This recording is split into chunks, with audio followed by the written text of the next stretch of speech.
Le week-end dernier, la mouture finale de la nouvelle constitution a été remise au président de transition, Brice Clotaire Oligui Nguema. Selon le chronogramme, une assemblée constituante devrait être mise en place pour amender le texte avant que celui-ci soit soumis au vote du peuple, à l'approbation du peuple ou pas, par voie référendaire. Dès lors, il importe que les différents mécanismes se mettent en place pour vulgariser le texte, vulgariser la nouvelle constitution, afin que le jour J, chaque Gabonais sache en toute âme et conscience pourquoi voter pour le oui ou pourquoi voter pour le non.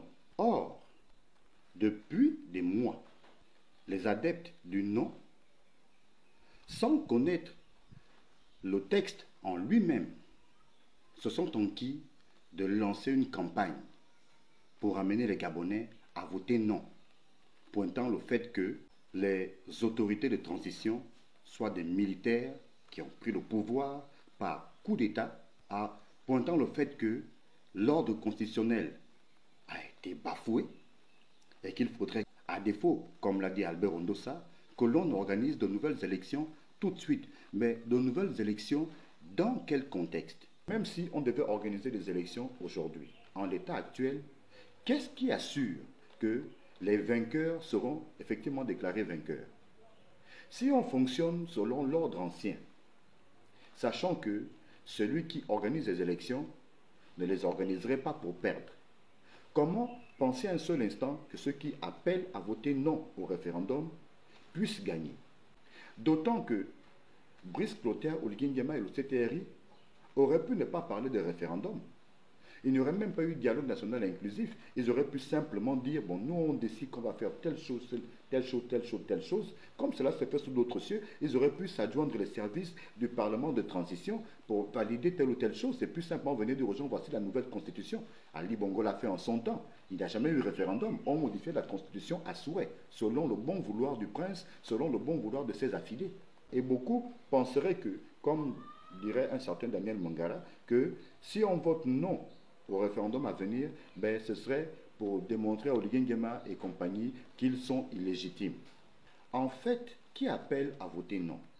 Des leaders de partis politiques dont le statut même des partis ne se limite qu'à eux-mêmes, leur épouse, leurs enfants, 2-3 cousins, 2-3 cousines, 2-3 tontons, 2-3 tantines. C'est-à-dire que même le quartier, même où vit ce leader, il n'y a aucune représentativité. Et de groupuscules, d'organisations de la société civile qui n'ont véritablement pas pignon sur rue, qui n'ont aucune représentativité sur l'échiquier national. Ces personnalités politiques en manque de popularité et ces groupuscules d'organisations de la société civile et autres partis politiques gazelles, pour l'essentiel, appelleraient à voter non parce qu'il y aurait en leur sein beaucoup de grilles. Des personnes qui attendaient, espéraient être elles aussi nommées, mais puisque on ne les a pas nommées, ben, il faut faire des bruits de casserole pour se faire entendre, une sorte de marchandage. Arrêtez-moi ou je fais un malheur pour qu'on appelle un tel ou un tel, et une fois ce tel ou un tel est nommé, vous ne l'entendrez plus parler. C'est malheureusement la culture de l'activité politique au Gabon. Le microcosme politique gabonais a toujours fonctionné ainsi. Quand on n'est pas à la table de négociation, quand on n'est pas à la table du roi, ben on fait du bruit dans la cour pour que le roi vous entende et puis vous invite à aller vous aussi manger. Et une fois que vous êtes à la soupe, ben plus personne ne parle. En fait, ceux qui appellent à voter non semblent le dire sans véritable fondement. On semble oublier que le pays a été géré pendant 56 ans par le régime Bongo PDG et que le peuple gabonais n'a jamais été épanoui. Que l'épanouissement du peuple gabonais n'a jamais été la priorité.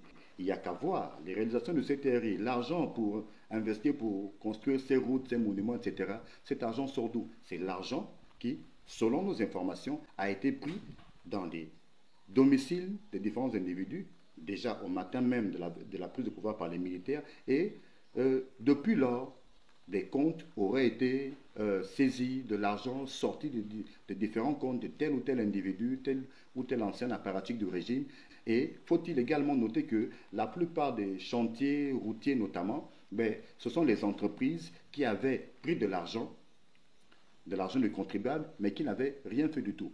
Mais tout ceci, toutes ces réalisations-là, les enveloppes que Oligui a distribuées dans le cadre de sa tournée républicaine dans chaque province, chaque localité pour amorcer son holotoxine du développement de ces différentes localités, mais tout ceci, bon, on semble n'en avoir cure, pourvu simplement que Oligui dégage parce que c'est un dictateur en puissance. Déjà, parlons de dictature, en égrenant simplement quelques points.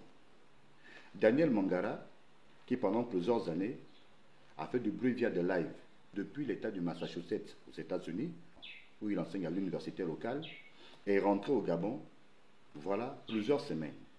Et étant sur place sur le territoire national, il tient des réunions, organise des conférences de presse, fait des déclarations, sans être inquiété, outre mesure, en aucune manière. Et d'autres acteurs politiques, au niveau national comme à l'étranger, font le même bruit, sans que nul, l'un ou l'autre ne soit inquiété outre mesure. Comment peut-on donc parler de dictature dans la mesure où les personnes peuvent aller et venir, entrer et sortir du pays librement, s'exprimer librement, sans être inquiétées? Et comment peut-on alors parler de dictature? Et il y a d'autres qui se plaisent comme ça à dire que bon, le CTRI, les institutions de transition, le Parlement de transition, le gouvernement de transition ne serait qu'un ramassis d'anciens pédégistes. Alors certes, oui, il est effectivement d'anciens pédégistes, mais tous ne sont pas pédégistes. Vouloir taillader ceux qui siègent dans les institutions de transition pour le simple fait qu'on ne siège pas soi-même, bon, est-ce tout à fait juste?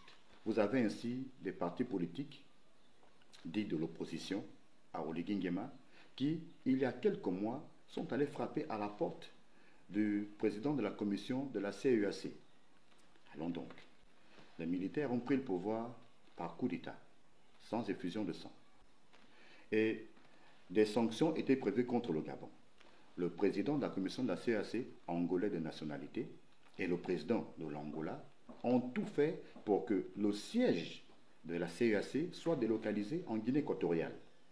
L'Angola était le pays le plus farouchement opposé à la prise de pouvoir par les militaires et était prêt pour cela à sacrifier même le bien-être des Gabonais.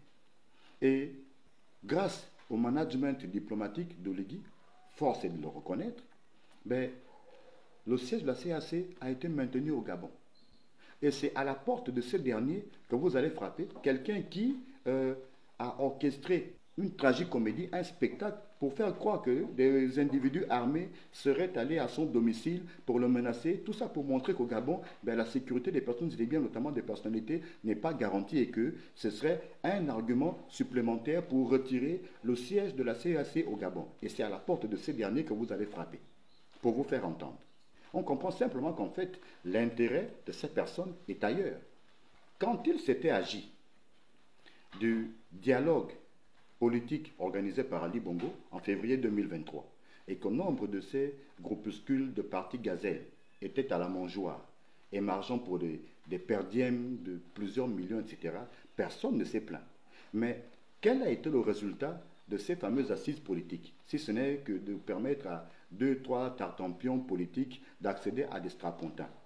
Et quand il était question du dialogue inclusif d'Oligui Nguema, vu que certains n'avaient pas le beau rôle, parce que beaucoup pensaient plutôt qu'il y aurait dialogue politique, au sortir duquel il y aurait distribution de postes, et que les choses n'ont pas été faites ainsi, ben, on a tout fait de ruer sur les brancards pour dire que le dialogue inclusif organisé par Oligui Nguema n'aurait pas de légitimité, qu'il ne faudrait pas appliquer le contenu du dit dialogue.